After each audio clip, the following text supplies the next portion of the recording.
Keeper is the latest film directed by Osgood Perkins and starring Tatiana Maslany. The story follows a couple named Liz and Michael that go up to Michael's family's wooden cabin to spend a vacation up there, just spend a weekend up there, and strange things begin to happening to Liz. So I had a unique experience with this one, wherein I thought I didn't get a trailer for it, and I went into it kind of cold. It wasn't until after the movie was over I realized, oh yeah, I did get a trailer for that, in front of something else.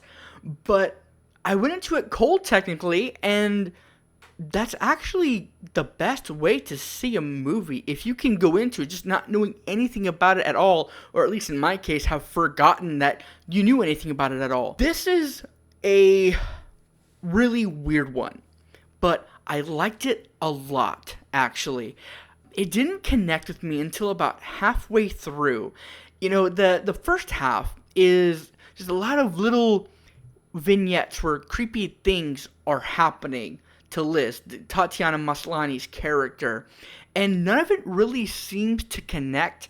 It doesn't really feel like it's building to anything, but then you get towards the middle of the second act into the third act, and then everything just kind of comes into context, and then I was like, oh, I'm all on board with this one. But when it comes to Osgood Perkins, this is probably one of his weaker ones. Not that it's bad in any way, but it just was missing something. And even recording this review, I can't quite put my finger on what that was. Maybe I'll realize it while I'm editing. Now, he didn't write this one, Osgood Perkins, but he did direct it. But if you didn't know he didn't write this one, you would think that he did, because enough of his visual style is actually in this. And the story feels like an Osgood Perkins type story. And it's really something else. It actually is. I was really wondering if I was going to connect with the movie at all. Up until it got to the point where I liked it, I was kind of worried that it was going to be just a dud for me. And it wasn't. It's a very surreal movie. It plays a lot with visuals and atmosphere, and those visuals will seem as if they don't really connect to anything, but they do. I never want to be the person that says, like, no, just give it a chance. It gets better. Because for me, if something's not going to connect with you right away, then it's just not for you. But I don't know. I think for this one, I'm going to tell you, give it a chance, because it becomes a wild ride in that second half. And its reveal is, you won't see this coming. Don't let anybody tell you anything about this movie, because what this turns out to be is, I wouldn't say it's wholly unique, right? But this movie, its beats and its story and how it goes about unraveling the mystery, you couldn't predict what this was at all. Not even if you tried. You would literally have to be told what this movie's twist is in order to find it. Because even with the movie's context clues, it still takes you for a spin. You have no idea what it could be. What really drives this movie, though, even in the more frustrating first half of it, I wouldn't say frustrating. It's just more confusing, I guess. And it's more confusing first half, is Tatiana Maslany. She's one of my favorite actors.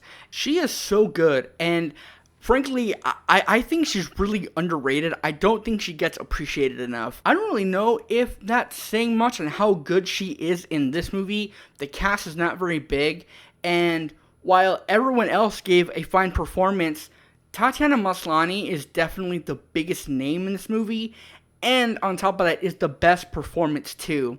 But when you look at what the character of this movie's going through, the performance really serves that a lot. It really serves what she's going through, and when the reveal happens and you see all of this emotion come through and her realizing what's happening to her, it's you feel the fear right with her. I don't get scared by horror movies. As adults, none of us do anymore, but when she has her initial reaction of realizing what's happening to her, you feel it, and you're scared right alongside with her, as if you're right there in the movie. And she is carrying this movie on her back, and she saves it. Again, not a bad movie. The story is good once you realize what it's doing, but she carries it on her back, and I'm sure after filming was done, she had to take some bed rest for several days because her back was definitely hurting.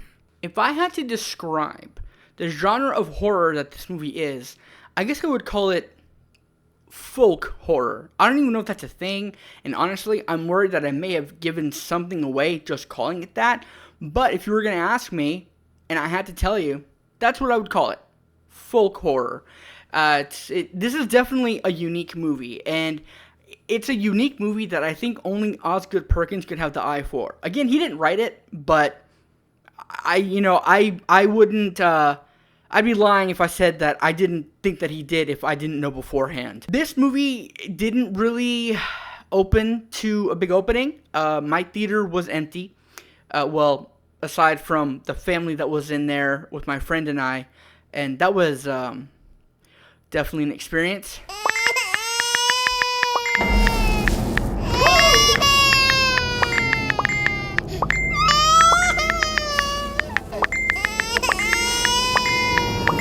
So anyway, if you're a fan of Osgood Perkins, I would say that you'll like this. You'll like this quite a bit. If you don't, you're someone that likes it when your horror movies are quiet and has a lot of scenes of someone walking through a dark corridor, and you look in the back or in the corner and say to yourself, "Ooh, what was that? Was that something? Was that something?" The movie plays a lot with that, a lot of those types of visuals and a lot of those kinds of scares. No jump scares whatsoever, I don't think, actually. Maybe not until the end, because the second half does become a very different kind of movie. Still kind of retains its story and its tone, but it becomes a different kind of horror movie in its second half. But if you're into sort of that walking around and sort of solving a mystery type of movie, you're going to like this a lot, especially if you like it when it gets weird. When horror just gets weird visually, you'll like this just fine. You may even love it. I didn't personally love it. I did like it quite a lot. But again, that first half didn't really connect with me until everything was put into context for me. And I think on a rewatch, I may like this a lot more. I don't know. Maybe when I do, maybe I will like it all the way through now that I know what's coming. But should a movie have to be enjoyed thoroughly on a rewatch for it to really be considered a good movie? I don't know. But I know that I came out liking it. Maybe you'll come out liking it. And if you've seen the movie already, what'd you think of it? Let me know down in the comments. Let's talk everything horror and Osgood Perkins down in the comments. And I'll see you in the next one. Take care.